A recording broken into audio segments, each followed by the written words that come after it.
Buenas tardes, aquí les habla Luciano Silva, docente encargado del curso de Filosofía Teórica 1. Hoy vamos a empezar a estudiar la meditación segunda de Descartes en las meditaciones metafísicas. Antes de entrar en la meditación segunda, vamos a hacer un breve repaso de la meditación primera y agregar algunas cosas a lo que expusimos en la clase anterior. Descartes en la meditación primera explicita su proyecto. Su proyecto es establecer una ciencia firme y constante sobre un fundamento epistemológico inconmovible. Dado este proyecto, Descartes juzga que para realizarlo él tiene que hacer tabula rasa.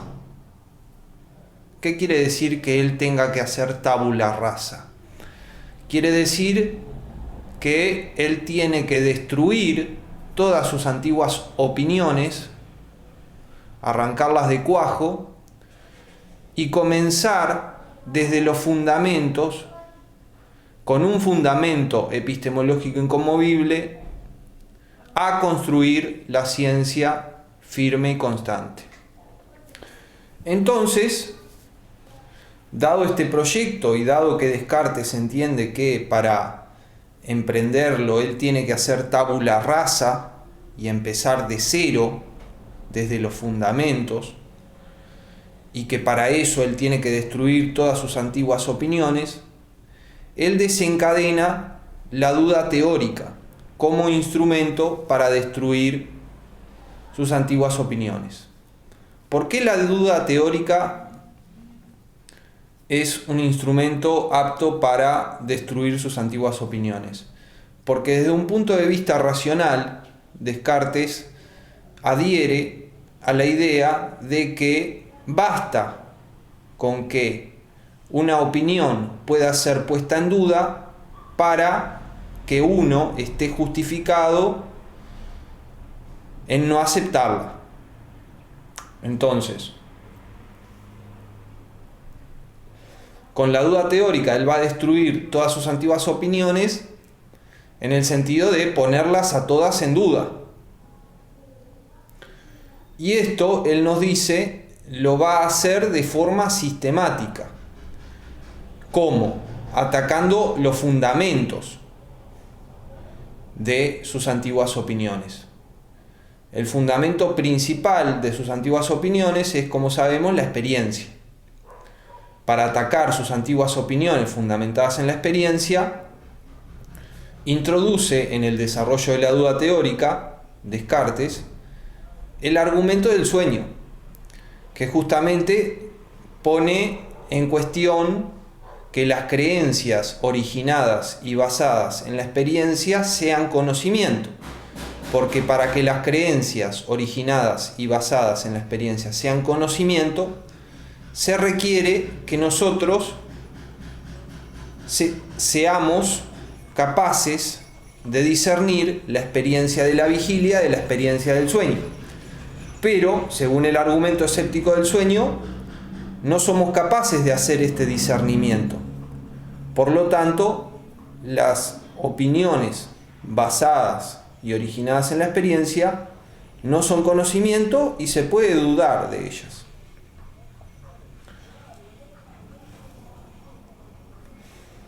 Descartes observa que el argumento del sueño tiene un determinado poder destructivo, tiene un determinado alcance en cuanto a lo que puede poner en duda. Y esto, según él, es la existencia de todas las cosas compuestas. De lo que se sigue que el argumento del sueño no puede poner en duda la existencia de cosas simples, de las cosas simples. Y entre estas cosas simples, Descartes incluye a la corporeidad y sus propiedades matemáticas, la figura, etc., el número, la magnitud, etc. Entonces concluye que el argumento del sueño pone en duda todas las ciencias empíricas que toman por objeto objetos compuestos como la astronomía, la física, la medicina, etc., pero no pone en duda otras ciencias como la aritmética y la geometría, que para él son un estudio matemático de las propiedades de la corporeidad. Y además, el argumento del sueño no pone en duda estas ciencias matemáticas porque estas ciencias matemáticas no son empíricas. Entonces resulta que con el argumento del sueño Descartes no logra destruir todas sus antiguas opiniones. Quedan en pie sus opiniones aritméticas y geométricas. Porque como dice Descartes, esté soñando o esté despierto, 2 más 3 es igual a 5 y el cuadrado tiene 4 lados. O sea, no lo afecta en nada al hecho de que 2 más 3 sea igual a 5, que yo lo sume soñando o lo sume despierto. Da igual. Y lo mismo con respecto a contar los lados de un cuadrado. Aunque lo haga despierto o soñando, es igual de válido el resultado.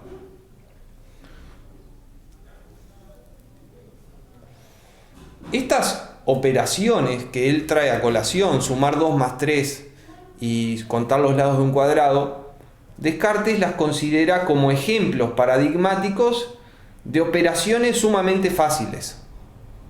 No puede haber algo más fácil que sumar 2 más 3, por así decirlo, nos dice Descartes, o que contar los lados de un cuadrado. Entonces, puedo razonablemente creer que no me equivoco cuando sumo 2 más 3. O cuando cuento los lados de un cuadrado, porque no hay nada más fácil que eso. Ahora, Descartes observa que entre sus antiguas opiniones está la idea de un Dios todopoderoso. Entonces, él razona que este Dios, como es todopoderoso, puede hacerlo equivocarse hasta en esas operaciones que son las que se suponen más fáciles de todas. Y de hecho, este Dios todopoderoso, en tanto es todopoderoso, puede hacer que él se equivoque siempre. Frente a esta posibilidad de que Dios lo haya hecho de forma tal que se equivoque siempre, incluso en las operaciones que parecen las más fáciles de todas, como sumar 2 más 3 o contar los lados de un cuadrado, Descartes dice que no tiene ninguna respuesta que dar. Y la consecuencia es que ahora sí, todas sus antiguas opiniones quedan en duda y quedan destruidas en sentido epistemológico. Ahora, Descartes también necesita destruirlas en sentido psicológico, porque no olvidemos que todo su proyecto de la ciencia firme y constante es un proyecto del pensamiento. Entonces, para poder realizarlo, él tiene que tener un pensamiento libre, y en particular libre de todas aquellas cosas que son dudosas, porque el pensamiento que va a construir la ciencia firme y constante tiene que dejar de lado las cosas que sean dudosas, porque de otro modo no construiría la ciencia firme y constante. Entonces, para destruir en sentido psicológico sus antiguas opiniones, Descartes apela a un segundo método, que es lo que en la bibliografía se llama el método de la negación. ¿Y qué es el método de la negación? El método de la negación es negar, rechazar todas aquellas cosas que se muestran dudables. ¿Bien? La duda de por sí, si una determinada creencia la podemos poner en duda, de por sí lo que justifica es que nos abstengamos de creer eso. El método de la negación da un paso más.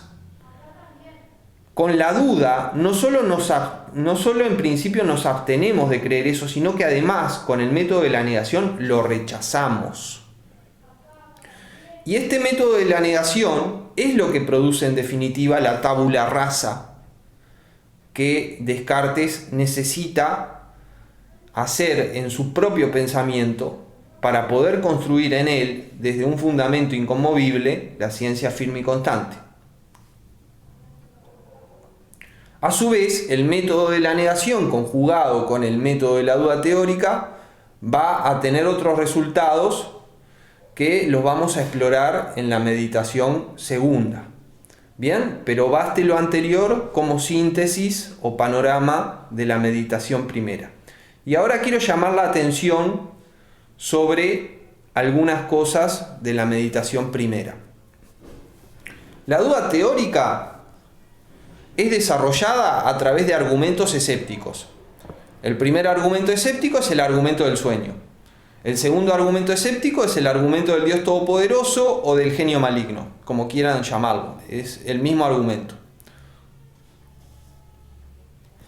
Ahora, si ustedes observan, en estos dos argumentos escépticos hay un mismo patrón, un mismo esquema o una misma estrategia, o si se quiere, estructura. Primero, en ambos, se individualiza un determinado conjunto de opiniones. Ese es el primer paso. El segundo paso es mostrar que ese conjunto de opiniones tiene un determinado fundamento. Bueno, malo, lo que sea, no importa. El punto es que esas opiniones tienen este fundamento de hecho. El tercer paso es introducir como hipótesis una posibilidad que pone en jaque desde el punto de vista epistemológico a este fundamento. El cuarto paso es mostrar que esa hipótesis, que es una posibilidad que pone en jaque desde un punto de vista epistemológico al fundamento del conjunto de opiniones determinado, esa hipótesis no se puede eliminar, no se puede decir que sea falsa. Entonces el resultado es que ese fundamento queda hackeado epistemológicamente y las creencias que se sostienen sobre él quedan puestas en duda. Ambos argumentos, si ustedes observan, tienen esta estructura que acabo de describir. Primero, se individualiza un conjunto de creencias. Segundo, se establece que tienen un determinado fundamento. Tercero, se plantea como hipótesis una posibilidad que pone en jaque desde un punto de vista epistemológico a ese fundamento. Cuarto, se establece que no se puede negar esa hipótesis. Quinto, el fundamento queda hackeado epistemológicamente y las creencias que se apoyaban en él quedan puestas en duda. Vayamos a los argumentos concretos y veamos cómo esta estructura se plasma. En el argumento del sueño. El conjunto de creencias que se individualiza es el conjunto de creencias basadas en la experiencia. Como por ejemplo, que estoy dando esta clase, que tengo puesto un par de lentes, etc. El segundo paso es cuál es el fundamento de esas creencias. Bueno, en el caso del argumento del sueño, el fundamento es la experiencia. El tercer paso es plantear como hipótesis una posibilidad que pone en jaque al fundamento de esas creencias. ¿Y cuál es, en el caso del argumento escéptico del sueño, esa hipótesis que es una posibilidad que pone en jaque a la experiencia como fundamento epistemológico de mis creencias empíricas? Bueno, es la posibilidad de que yo esté soñando. Y luego, ¿qué pasa? Se establece que no tengo elementos para negar esa hipótesis, para negar la posibilidad de que yo esté soñando ahora. Entonces, como no tengo elementos para negar la hipótesis de la posibilidad de que yo esté soñando ahora, la experiencia como fundamento epistemológico de mis creencias empíricas queda hackeada epistemológicamente y mis experiencias y mis creencias empíricas quedan puestas en duda. ¿Bien? Así es como se plasma, por así decirlo, esta estructura común a ambos argumentos en el argumento del sueño. Ahora vayamos al argumento del Dios Todopoderoso. Aquí las creencias que se ponen en duda son creencias como que 2 más 3 es igual a 5, como que el cuadrado tiene 4 lados, como que 2 más 2 es 4, etc. ¿Bien? O sea, creencias que requieren operaciones cognitivas muy fáciles. Y el fundamento justamente de esas creencias es que las operaciones cognitivas que están involucradas en producirlas son muy fáciles, son muy accesibles. No se puede imaginar algo más fácil que resolver el problema 2 más 3 o resolver el problema cuántos lados tiene un cuadrado. ¿Bien? Y ese es el fundamento de que yo crea que 2 más 3 es igual a 5. Ahora, se plantea una hipótesis que es una posibilidad que pone en jaque este fundamento. ¿Cuál es esa hipótesis que es una posibilidad que pone en jaque este fundamento? Bueno, que Dios, como es todopoderoso, me haya hecho de forma tal que me equivoque siempre y que me equivoque también hasta en las cosas que parecen más fáciles de todas. Bien, se plantea esta hipótesis. A lo que sigue el siguiente paso. Yo no tengo manera de decir que Dios no me ha hecho de forma tal que me equivoque en todas mis operaciones cognitivas y por lo tanto también en las operaciones cognitivas que parecen más sencillas y accesibles. El resultado, como yo no puedo eliminar esta hipótesis, que es una posibilidad que pone en jaque al fundamento de mis creencias, el resultado es que ese fundamento queda hackeado epistemológicamente y que las creencias que se apoyan en él quedan puestas en duda.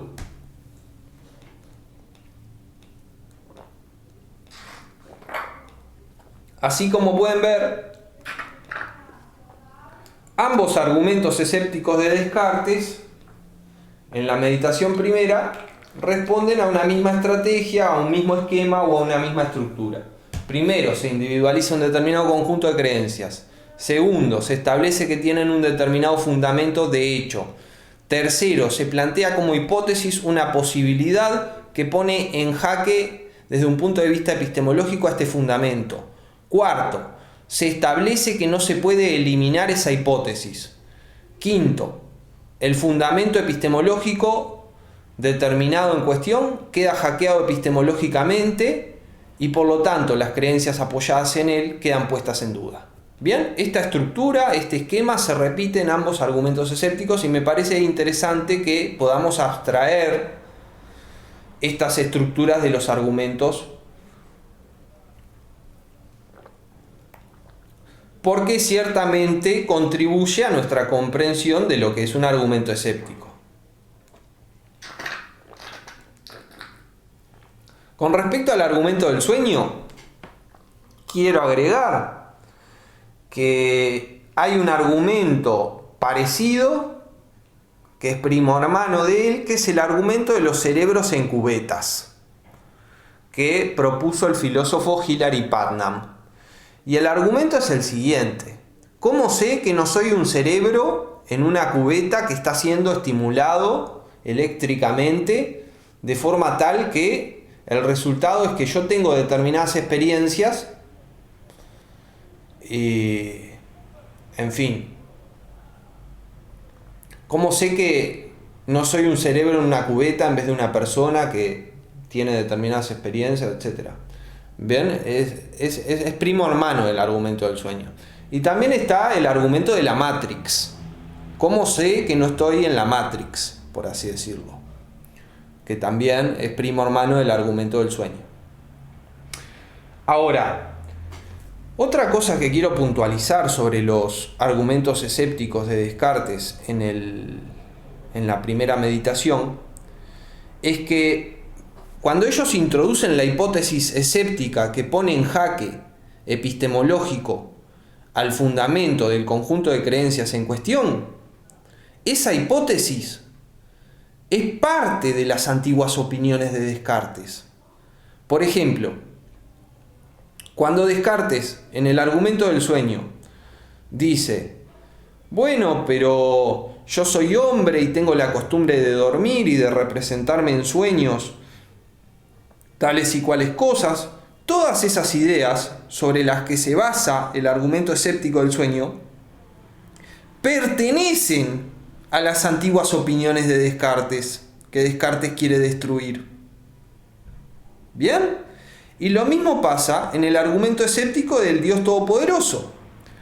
La idea o la opinión de que hay un Dios todopoderoso, etc., pertenece a las propias antiguas opiniones que mediante esa hipótesis se trata de destruir. Con lo cual resulta que Descartes destruye sus antiguas opiniones, por así decirlo, desde adentro. Desde elementos que forman parte de sus antiguas opiniones. Y esto es muy interesante porque ¿qué es lo que resulta?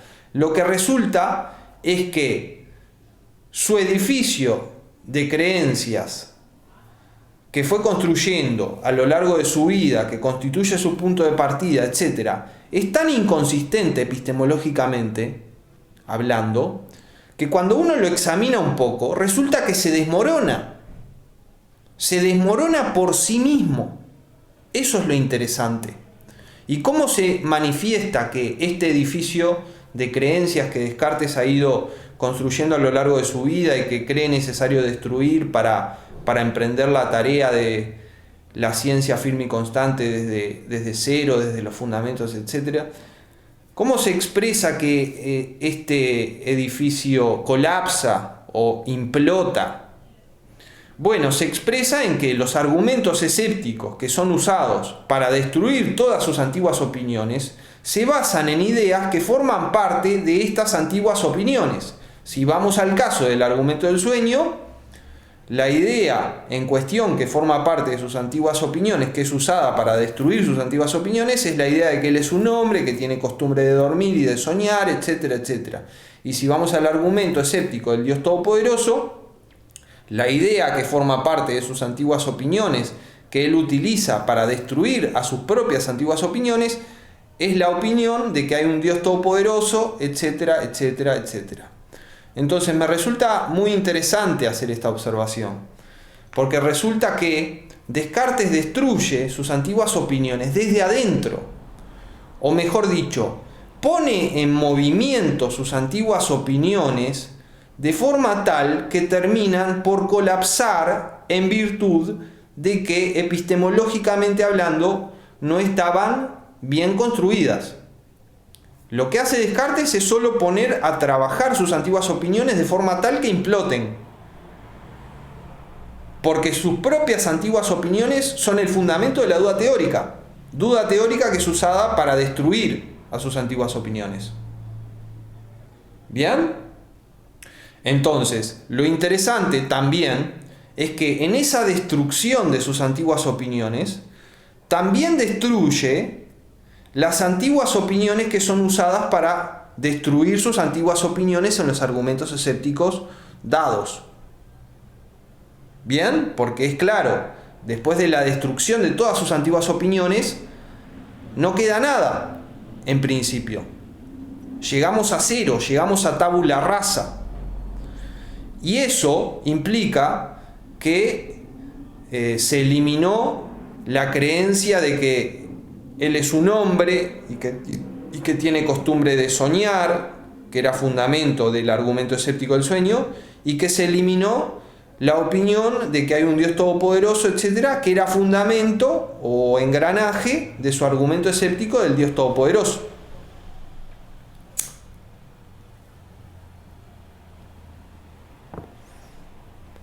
Otra cosa sobre la que quiero llamar la atención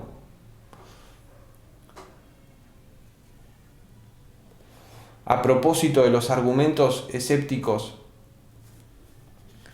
de Descartes en la meditación primera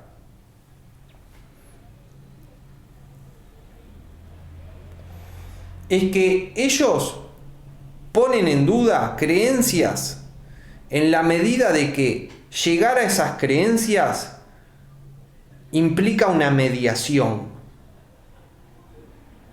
un intermediario. Entonces, ¿cómo operan ambos argumentos? Planteando la posibilidad de que ese intermediario que conduce a esas determinadas creencias que son puestas en dudas, fracase desde un punto de vista epistemológico y entonces no produzca conocimiento. Si vamos al argumento escéptico del sueño, ¿qué es lo que pasa? Tenemos determinadas creencias, como por ejemplo que tengo un libro en mi mano. Esa creencia no la tengo de forma inmediata, la tengo en virtud de una mediación, en virtud de un intermediario. ¿Cuál es ese intermediario? La experiencia, las sensaciones.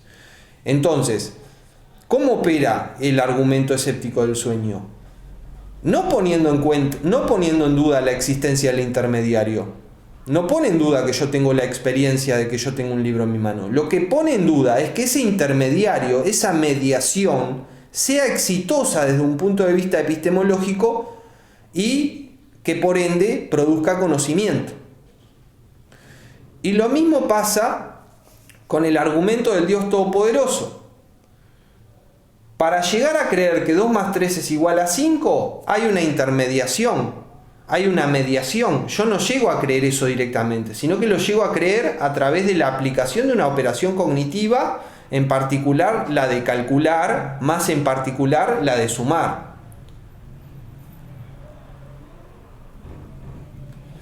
Bien, yo llego a creer que 2 más 3 es igual a 5 por una mediación, por un intermediario. ¿Cuál es ese intermediario? Mi operación cognitiva de sumar 2 y 3. Entonces, el argumento escéptico del Dios Todopoderoso no pone en duda que yo sumo 2 y 3. Lo que pone en duda es que esa operación que funciona como intermediario para que yo llegue a creer que 2 más 3 es igual a 5, sea exitosa desde un punto de vista epistemológico.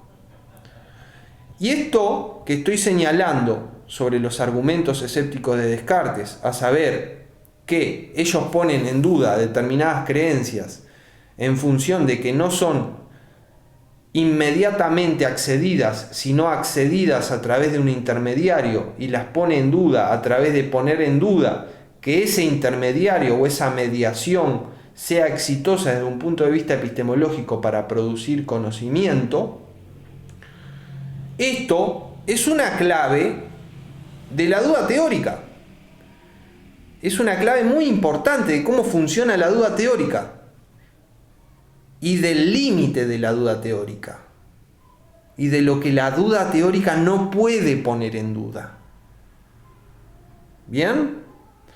Y con eso ya empezamos a movernos a la segunda meditación, porque en la segunda meditación es que se explicita lo que la duda teórica no puede poner en duda. Es donde se explicita el límite de la duda teórica. Y este límite de la duda teórica va a estar dado justamente por creencias que son tenidas sin intermediación. Y por eso no pueden ser puestas en duda. Y por eso constituyen un límite de la duda, porque no hay intermediación para que yo llegue a esas creencias. Y eso se va a ver más claramente cuando entremos en la segunda meditación, que todavía no lo hicimos. Pero a lo que voy es a que la duda teórica en los argumentos escépticos de Descartes se aplica a creencias que para ser tenidas implican una mediación, un intermediario. En el caso del argumento escéptico del sueño, la mediación es la experiencia.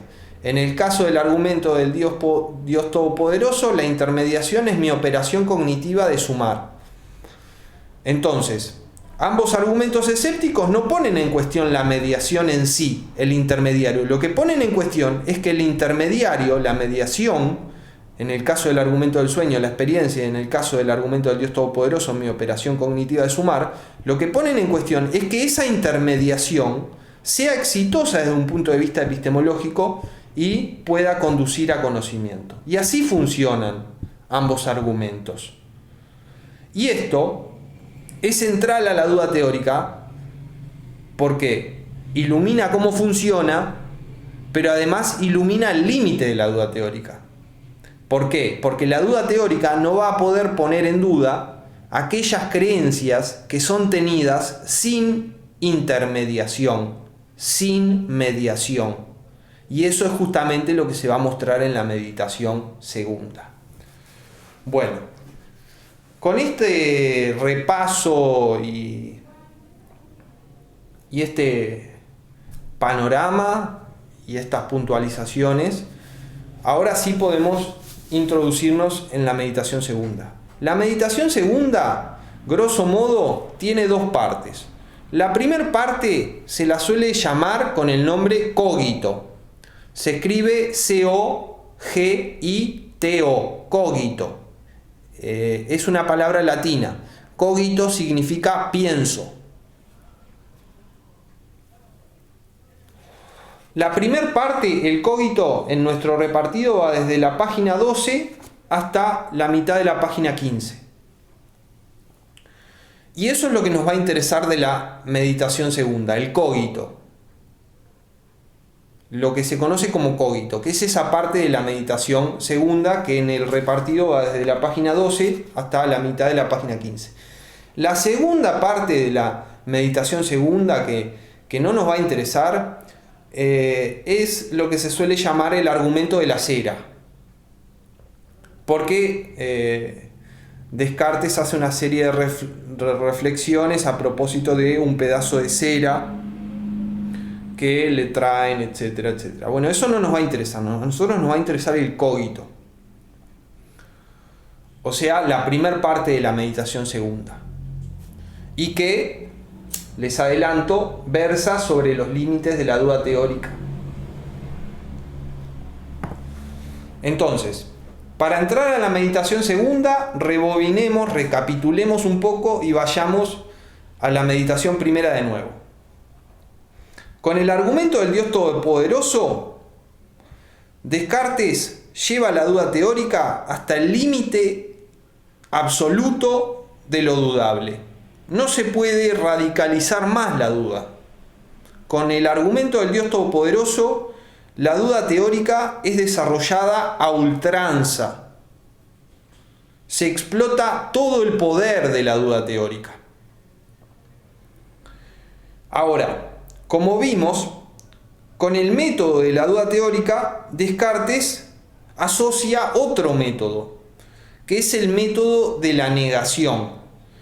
¿En qué consiste el método de la negación? Ya lo explicamos. Consiste en negar todo lo que puede ser puesto en duda. ¿Y esto para qué lo hace Descartes? Descartes lo hace para destruir desde un punto de vista psicológico sus antiguas opiniones de forma tal que él pueda lograr en efecto la tabula rasa que para él es condición de construir la ciencia firme y constante. Bien, entonces, a través del método de la negación, Descartes, por así decirlo, elimina todas sus antiguas creencias desde un punto de vista psicológico, llega a estar en cero,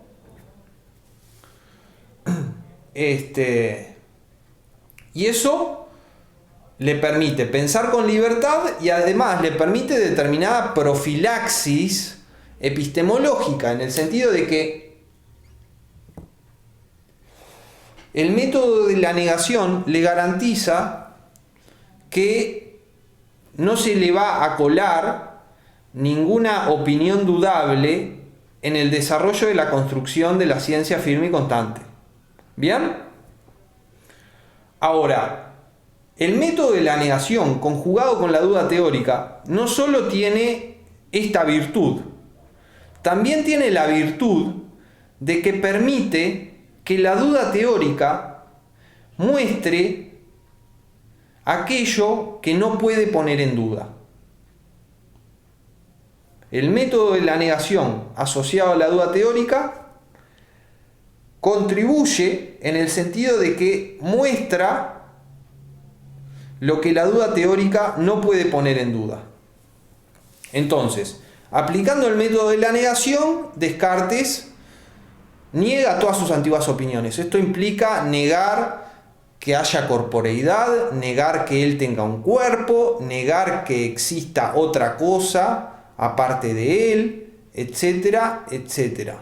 Negar que haya espíritus, negar que haya sol, que haya tierra, etcétera. Entonces, aplica el método de la negación y llega a una interrogante. ¿Cuál es esa interrogante? ¿Puedo negar que yo existo? Y la respuesta es no. No puedo negar que yo existo. Porque si lo niego, existo. Entonces, no tiene sentido negar que existo. Y así se ve cómo el método de la negación asociado a la duda teórica muestra un límite de la duda teórica, muestra algo indudable. E indudable en un sentido absoluto, porque ustedes tengan en cuenta que con el argumento del Dios Todopoderoso, la duda teórica fue llevada hasta el extremo. Entonces, lo que se muestra indudable respecto de esta duda teórica radicalizada es absolutamente indudable y por lo tanto una certeza. Entonces, resulta que el método de la duda teórica combinado con el método de la negación muestra que la propia existencia del que duda es indudable.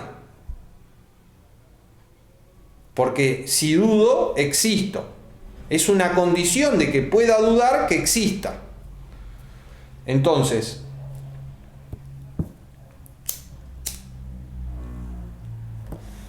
el método de la negación asociado a la duda teórica muestra un determinado límite de la duda teórica que se manifiesta como algo absolutamente indudable, y es que yo soy, yo existo.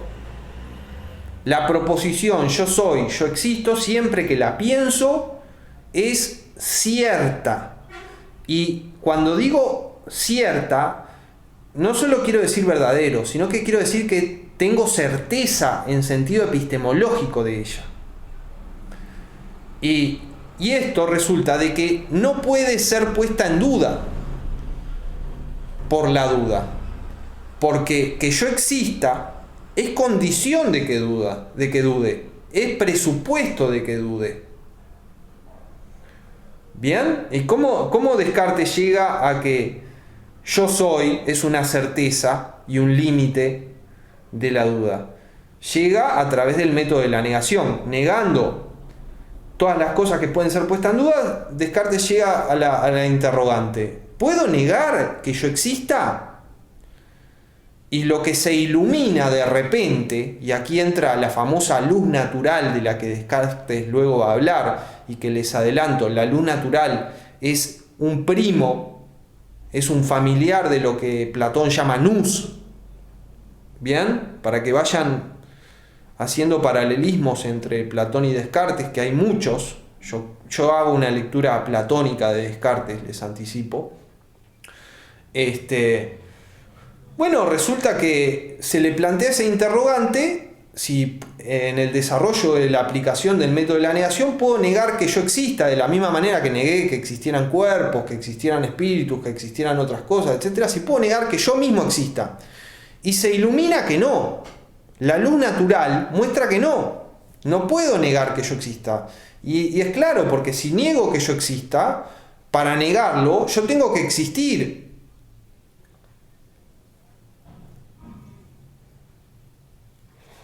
Y esto muestra un límite de la duda, un límite absoluto de la duda y por lo tanto una certeza. Que yo existo no puede ser puesto en duda, ni siquiera mediante el argumento del genio maligno del Dios Todopoderoso, porque si el Dios Todopoderoso o el genio maligno, que es lo mismo a los efectos de lo conceptual, el Dios Todopoderoso o el genio maligno me engañan, entonces yo existo. Bien. Entonces, en la aplicación del método de la negación, combinado con el método de la duda teórica, Descartes descubre una primera certeza que es un límite absoluto de la duda, y esa certeza es que el que duda existe. Y es una certeza absoluta porque si no existiera no podría dudar. Bien, y aun cuando concedamos que hay un genio maligno que me engaña, etc., si me engaña, entonces con más razón yo existo. Y este es el primer conocimiento que Descartes adquiere. Es el primer conocimiento que Descartes adquiere en su meditación. Primero tenía sus antiguas opiniones. Luego las destruye y queda en cero, queda en tabula rasa. Ahora, aplicando el método de la negación combinado con la duda teórica, llega a una primera certeza absoluta e inconmovible. Y esa certeza absoluta e inconmovible es que Él existe, que Él es una cosa, que Él es algo. Y encontró, por lo tanto, algo indudable, con lo cual el proyecto de la ciencia firme y constante parece posible. Parece posible porque encontramos algo indudable. Entonces, parece posible que se dé lugar al proyecto de la ciencia firme y constante. Ahora, después de este primer conocimiento al que llega Descartes, después de haber hecho tabula rasa con la duda teórica y el método de la negación, y que llega a ese primer conocimiento a través de la propia duda teórica y el método de la negación combinados, Descartes llega a otra cuestión. Bueno, yo existo, está bien, pero ¿qué soy? ¿Qué soy? Eso no lo sé. Sé qué soy, pero no sé qué tipo de cosa soy. Entonces, tengo que tener mucho cuidado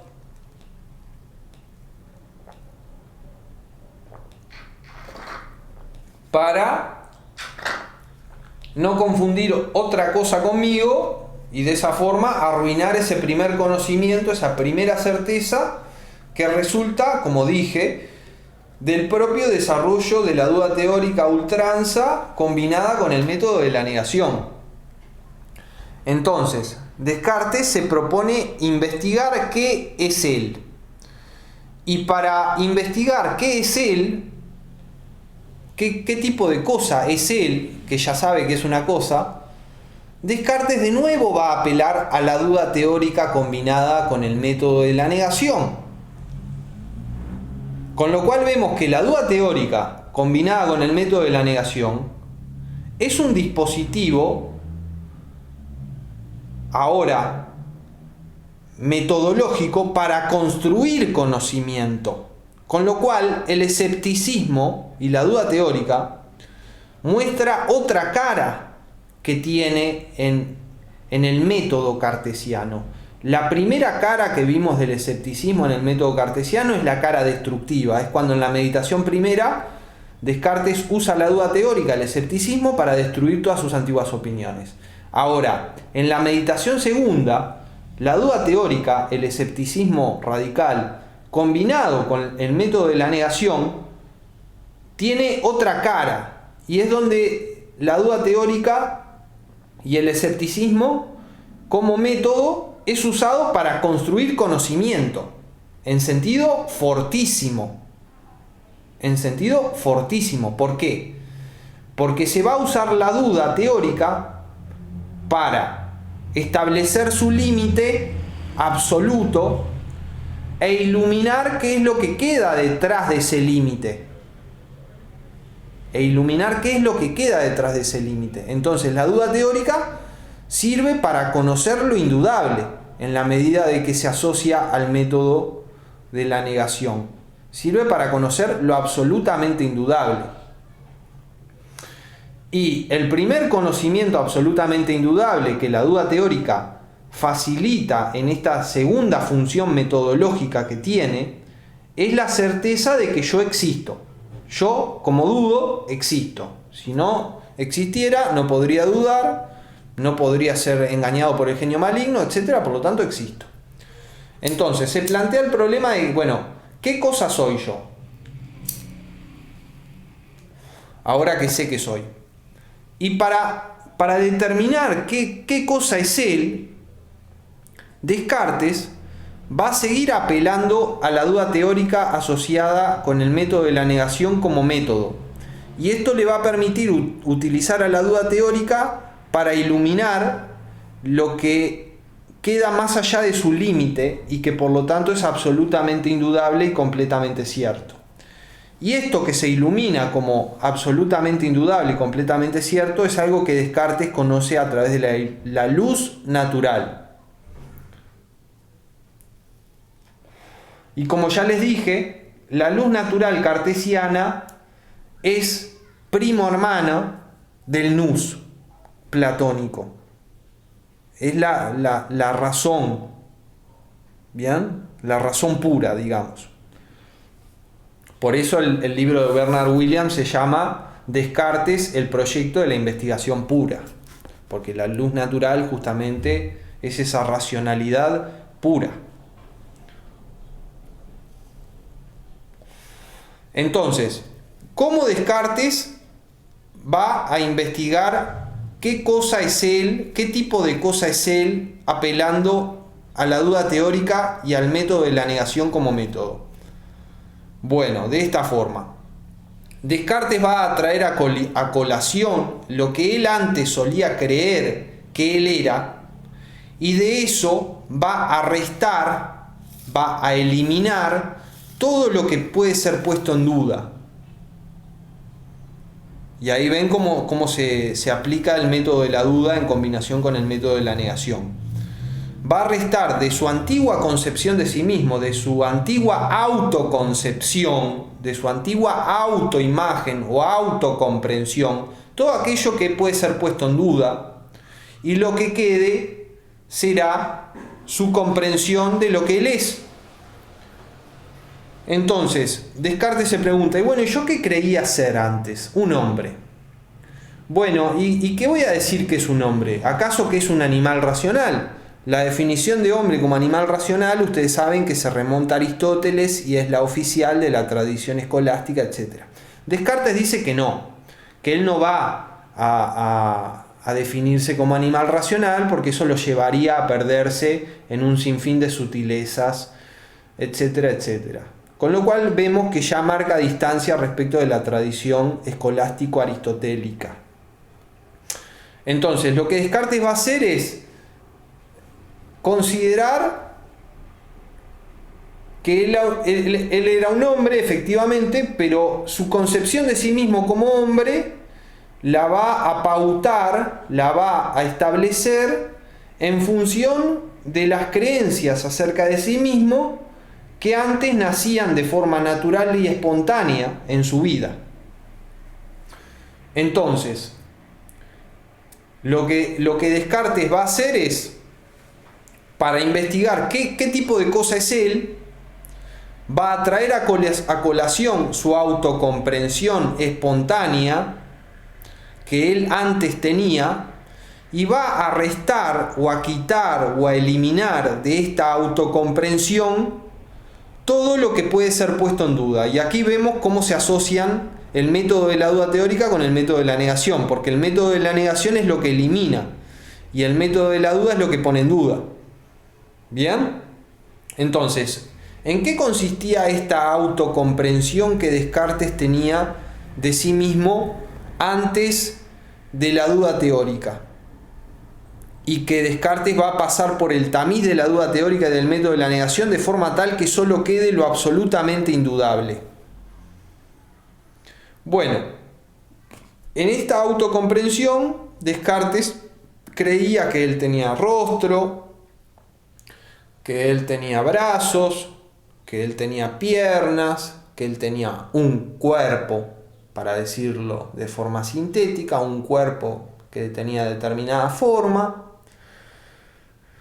tal como se puede apreciar en un cadáver, etc. Y aquí aparece algo interesante, y es la concepción del cuerpo como máquina. Descartes va a mantener esta idea, la idea de que el cuerpo es una máquina. Y cuando digo que la va a mantener, quiero decir que la va a mantener en su concepción oficial definitiva del mundo. En su concepción definitiva oficial del mundo, los cuerpos vivos son máquinas. Para Descartes, son máquinas, como relojes. ¿Bien? De hecho, Descartes va a comparar al cuerpo con un reloj en la Meditación Sexta. Bueno, en esta autocomprensión espontánea que Descartes solía tener de sí mismo, él entendía que él tenía un cuerpo. Y a su vez, él entendía que él se nutría, andaba, sentía y pensaba. Y estas actividades las refería al alma.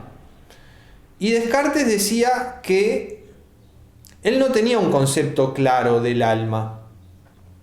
Pero si se paraba a pensar un poco en ella, la concebía como una sustancia ígnea. Como una sustancia ígnea. Como un fuego, un viento, una llama, un delicado éter, etc. Y entonces, aquí se manifiesta la concepción precrítica que Descartes tenía del alma.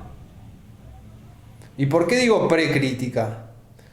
Porque es la concepción que Descartes tenía del alma antes de la crítica de sus antiguas opiniones que él hace a través de la duda teórica. Entonces, en Descartes hay dos momentos. El momento precrítico, que es sus antiguas opiniones, y el momento postcrítico, que es el conjunto de opiniones y certezas que Descartes desarrolla después de la crítica radical de sus antiguas opiniones a través de la duda teórica.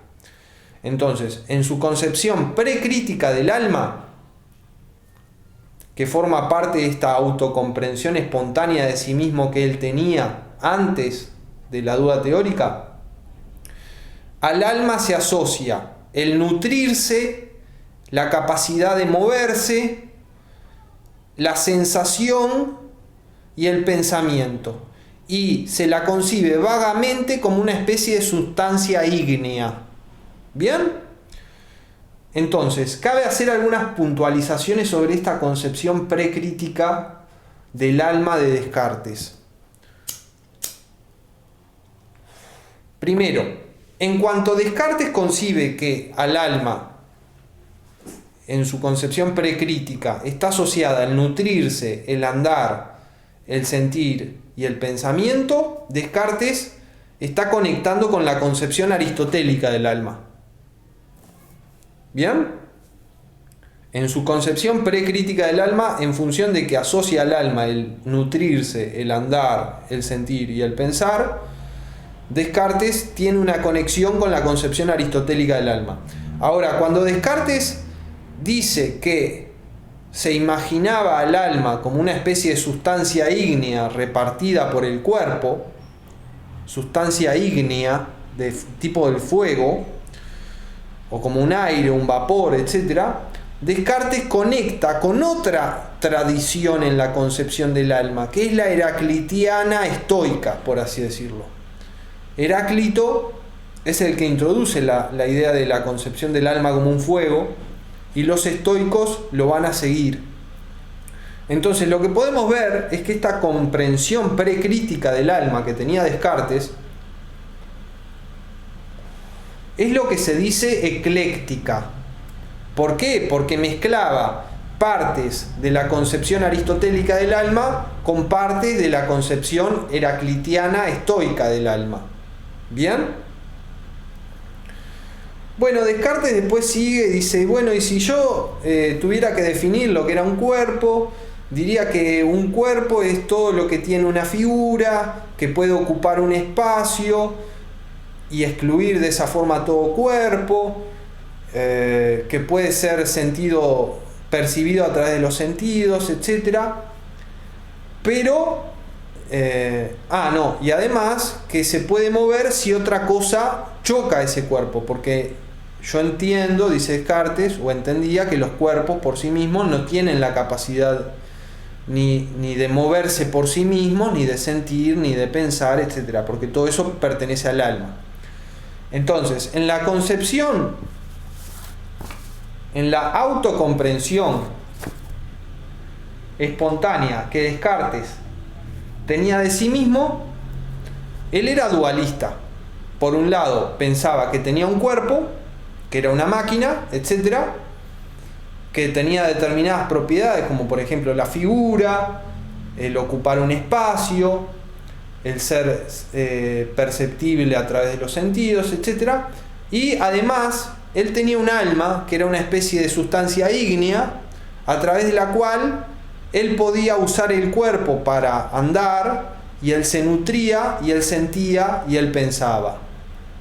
¿Bien? Y esta concepción dualista, que es defectuosa, porque si ustedes se ponen a pensar, cuando pensamos al alma como sustancia ígnea, en definitiva la estamos pensando como cuerpo, con lo cual la concepción dualista de Descartes precrítica es inconsistente.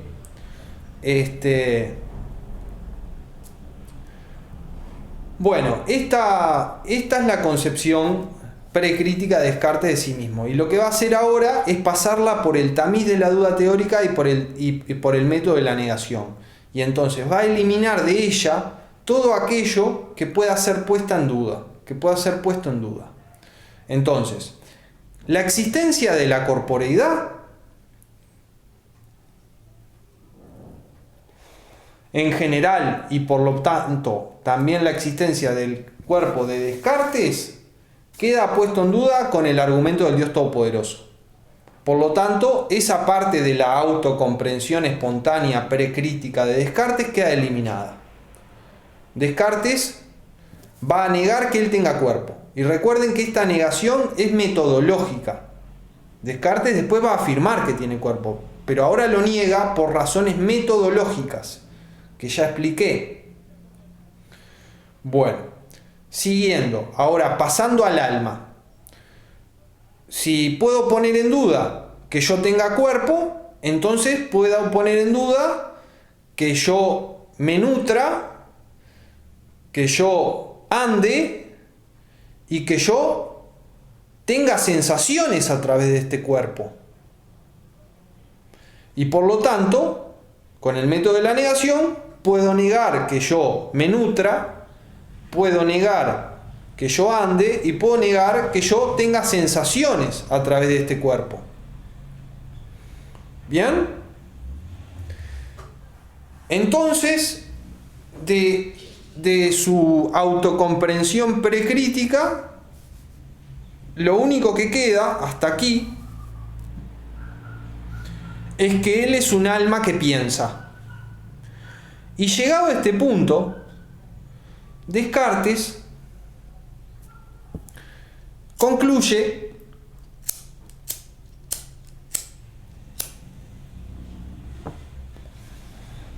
que él no puede negar que piensa, de la misma manera que él no puede negar que exista. Y él no puede negar que piensa, básicamente por lo mismo que por lo que no puede negar que exista. ¿Por qué? Porque que él piense, de la misma forma que él exista, es una condición y es un presupuesto de la propia duda teórica. Entonces, la duda teórica no puede poner en duda que piensa, porque si duda, piensa. Entonces, que él es una cosa que piensa, una res cogitans, es absolutamente indudable. Y eso es lo único que queda de su autocomprensión espontánea, precrítica, después de que es sometida al método de la duda teórica en combinación con el método de la negación. Y Descartes llega a la certeza de que él es una cosa que piensa, una res cogitans. Una res cogitans, una cosa que piensa. Algunos autores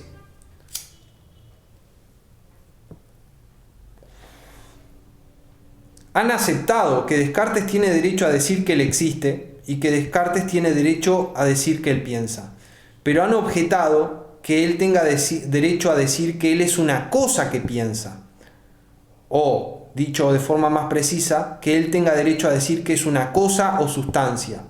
Y esto tiene que ver con que muchos filósofos, incluso que han sido influidos por Descartes, como Locke, niegan que el alma sea una sustancia, sea una cosa. En fin, eso es para un seminario eventualmente, pero les advierto que han objetado este punto de la meditación cartesiana. La cuestión es que Descartes, a través de la duda teórica y el método de la negación, llega a la certeza absoluta de que él existe. Porque su existencia es una condición de la duda teórica que está más allá de lo que la duda teórica, aún en su forma más radical, puede poner en duda. Bien, entonces, él llega a que yo existo es una proposición cierta siempre que la pienso. Luego él se plantea el problema de qué soy. Yo sé que existo, pero ¿qué soy? Entonces, para investigar qué es él va de nuevo a aplicar el método de la duda teórica combinado con el método de la negación. Con lo cual vemos que la duda teórica y el escepticismo en Descartes no solo tiene la función destructiva que tenía en la meditación primera, sino que también tiene una función constructiva, una función generadora de conocimiento. ¿Y cómo? De la siguiente manera. La duda teórica pone en duda todo lo que puede ser puesto en duda. Ahora, esto tiene un límite. Con el método de la negación negamos todo lo que puede ser puesto en duda. Ahora, este método de la negación combinado con la duda manifiesta el límite de la duda. Y en este límite de la duda están las condiciones de la duda. Y esas condiciones de la duda incluyen, en primer lugar, que él existe. Y en segundo lugar, que él piensa. Pero rebobinemos y recapitulemos. Entonces, él sabe que existe, pero no sabe qué tipo de cosa es. Entonces, para investigar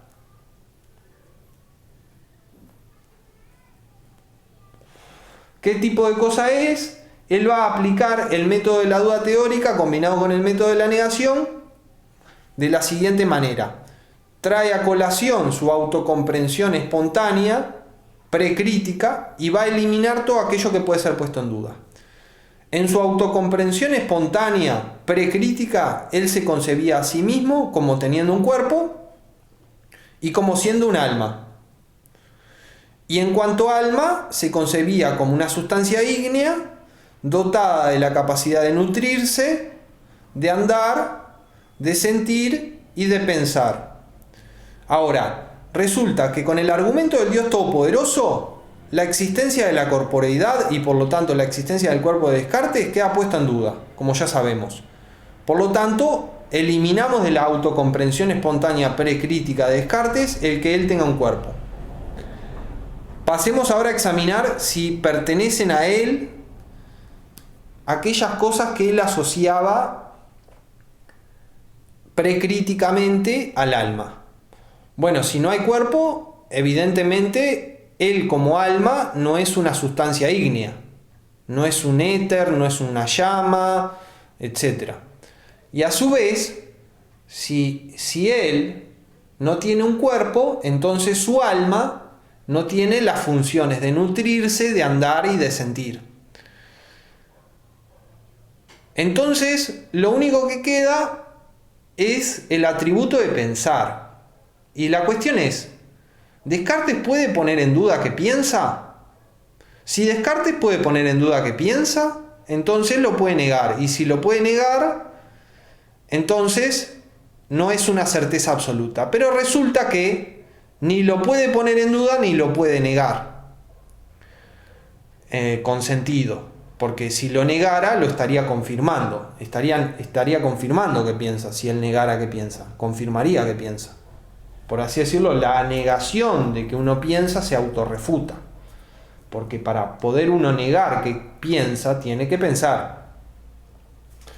Entonces, así llega Descartes a que el pensamiento es la única cosa que le pertenece, que no puede ser puesta en duda. Y así él llega a la definición de sí mismo como res cogitans.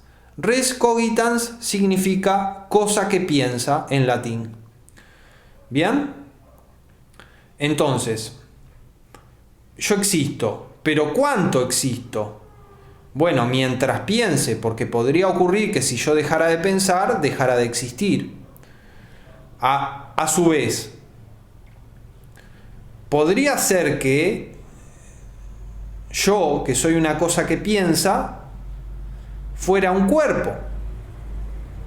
Podría ser. Pero Descartes no lo sabe. Y lo que sí tiene certeza es que él puede dudar de que existan cuerpos, pero que él no puede dudar de que él es una cosa que piensa. Y que, por lo tanto, en su comprensión de sí mismo como cosa que piensa, no está incluido nada que pertenezca al conocimiento de la existencia de la corporeidad. Luego Descartes desarrolla qué significa que él sea una cosa que piensa. ¿Qué está involucrado en que él sea una cosa que piensa? Y bueno, Descartes dice, ¿y qué es una cosa que piensa? Bueno, una cosa que piensa es una cosa que duda, que entiende, que ignora, que afirma, que niega, que quiere, que no quiere, que imagina y que siente. Todas esas cosas, dudar, entender, ignorar, afirmar, negar, querer, no querer, imaginar, sentir, son distintas formas que tiene el pensar. El pensar puede tomar todas esas formas. Y a él, en tanto cosa que piensa, todas esas facultades o capacidades, recuerden el concepto griego de dynamis, de poder, todas esas facultades le pertenecen. Porque efectivamente, él duda. Está tan seguro de que existe como de que duda. Está tan seguro de que existe como de que entiende que existe y que por lo tanto de que entiende algo. Está tan seguro de que existe como de que ignora muchas cosas. Está tan seguro de que existe como de que quiere conocer. Está tan seguro de que existe como de que no quiere errar y ser engañado. Está tan seguro de que existe como de que afirma aquellas cosas que él sabe y de que niega aquellas cosas que son dudables. Y a su vez está tan seguro de que existe como de que imagina y de que siente. Aun cuando todo lo que imagine sea falso y aun cuando todas las sensaciones que él tenga sean vanas y no remitan a una corporeidad externa. ¿Bien? Entonces, lo único que suena extraño en esta caracterización de la cosa que piensa es que Descartes diga que la cosa que piensa siente. Y esto resulta extraño porque antes, en la crítica de la autocomprensión precrítica que él tenía de sí mismo, él había negado que él tuviera sensaciones. Pero ahora, cuando él dice que siente y que esto le pertenece en tanto cosa que piensa, se está remitiendo a la sensación solo en tanto que estado mental. Y el punto de Descartes es que la sensación en tanto que estado mental es indudable, más allá de que se pueda poner en duda que yo tenga un cuerpo. ¿Bien? Entonces, en la meditación segunda, a través de el método de la duda teórica combinado con el método de la negación, Descartes descubre el límite absoluto de la duda teórica. Y este límite absoluto de la duda teórica viene dado por los propios presupuestos de la duda teórica, por las propias condiciones de la duda teórica. Y estas condiciones de la duda teórica son que, primero, que él existe, que él es una cosa; segundo, que él es una cosa que piensa; y tercero, que en tanto cosa que piensa, él es una cosa que duda, que entiende, que ignora, que afirma, que niega, que quiere, que no quiere, que imagina y que siente. Y recordemos, cuando aquí dice que es indudable que él siente, él se está refiriendo a las sensaciones solos como estados mentales. Y recuerden que ninguno de los argumentos escépticos de la meditación primera ponen en cuestión la existencia de las sensaciones como estados mentales. Lo que ponen en cuestión es que estas sensaciones como estados mentales sean intermediarios epistemológicos exitosos para conocer una corporeidad más allá de la mente. ¿Bien? Y esto es importante. Ahora, ¿por qué estas cosas que él existe, que él piensa, que él duda, que él afirma, que él entiende, por qué estas cosas son indudables? Porque la respuesta me parece a mí que va por este lado. Son indudables porque para que yo conozca que existo, para que yo conozca que pienso, para que yo conozca que dudo, para que yo conozca que afirmo, etcétera, y así sucesivamente, para que yo conozca todas esas cosas, no hay intermediación. Yo como res cogitans conozco lo que me pertenece como res cogitans de forma directa e inmediata. No hay mediación en el conocimiento que la conciencia tiene de sí misma. Entonces, como no hay mediación en el conocimiento que la res cogitans tiene de sí misma, no puede haber duda, porque la duda siempre aparece como posible cuando hay una intermediación para llegar a una creencia. Yo, cuando creo que existo, no lo creo a través de una mediación, es simplemente se me hace evidente que existo en mi propia existencia. Y se me hace evidente que pienso en mi propio pensamiento. No hay intermediación para que yo conozca que pienso. No hay intermediación para que yo conozca que dudo. No hay intermediación para que yo conozca que tengo sensaciones, etcétera, etcétera. Entonces, en virtud de que no hay intermediación, es que la condición de existente de la res cogitans y de todo lo que le pertenece a la res cogitans, en tanto que res cogitans, es absolutamente indudable y es un límite de la duda, porque la duda solo puede plantearse allí donde una creencia es generada a través de una intermediación. ¿Y por qué no hay intermediación en mi conocimiento de que yo existo, en mi conocimiento de que yo pienso, en mi conocimiento de que yo dudo? Porque todas esas cosas, todos esos atributos de mí mismo como cosa que piensa, me son dados de forma inmediata. ¿Bien? Me son dados de forma inmediata. No hay mediación para que yo llegue a conocer que existo, para que yo llegue a conocer que pienso, para que yo llegue a conocer que dudo, etc. Y por eso no se puede poner en duda.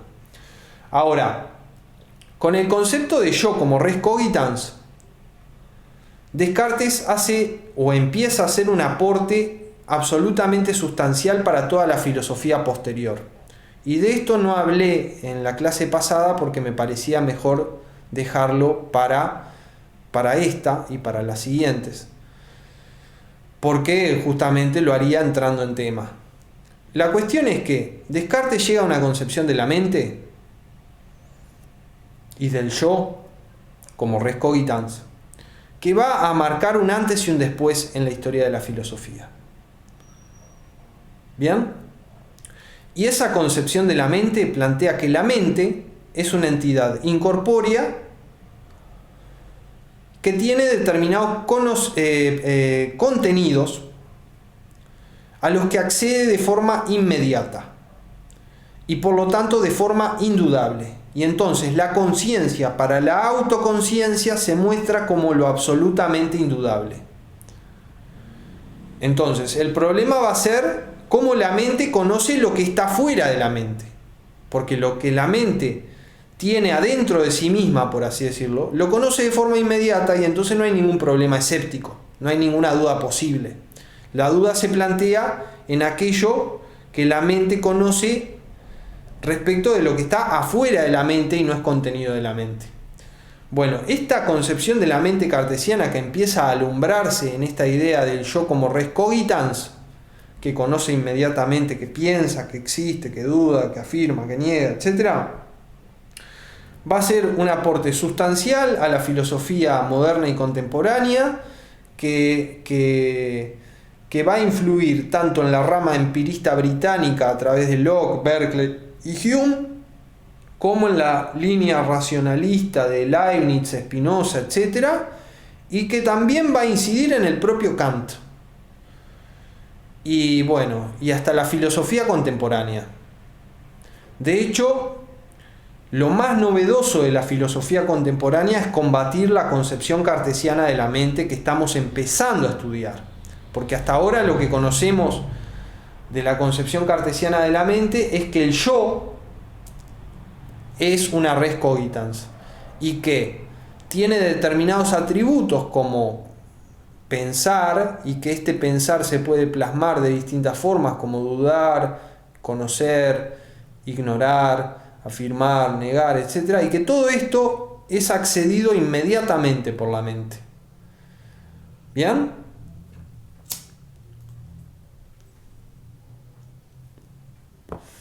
Descartes va a profundizar en esta autocomprensión, que ahora es postcrítica. Recuerden, teníamos la autocomprensión precrítica de Descartes y ahora tenemos una autocomprensión postcrítica que está mediada por el tamiz epistemológico de la duda teórica y del método de la negación. Va a profundizar en esta concepción de la mente como res cogitans, etc., a partir de la meditación tercera, y eso lo vamos a ver en las clases que vienen.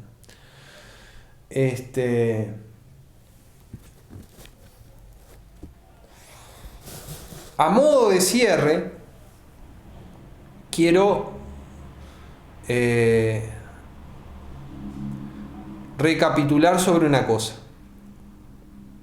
Al principio de la meditación segunda, Descartes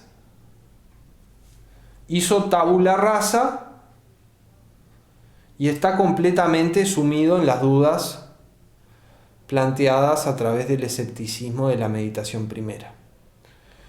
Y ahí Descartes introduce una metáfora que es, considero, muy bella. Y es la metáfora de que él fue arrojado en aguas muy profundas y no puede hacer pie en el fondo ni nadar hasta la superficie. Bien, esto alude a una especie de estado psicológico de confusión radical. Y sobre lo que quiero llamar la atención es que este estado psicológico de confusión radical se parece mucho al estado psicológico del prisionero platónico cuando es liberado de la caverna. Y quiero trazar este paralelismo porque es un paralelismo más entre el platonismo y Descartes, y me parece que no vale la pena pasarlo por alto. En fin. Bueno, y con esto terminamos la clase de hoy. Si tienen dudas, me escriben al correo electrónico de la cátedra, filosofiateórica@gmail.com. Saludos cordiales, Luciano Silva.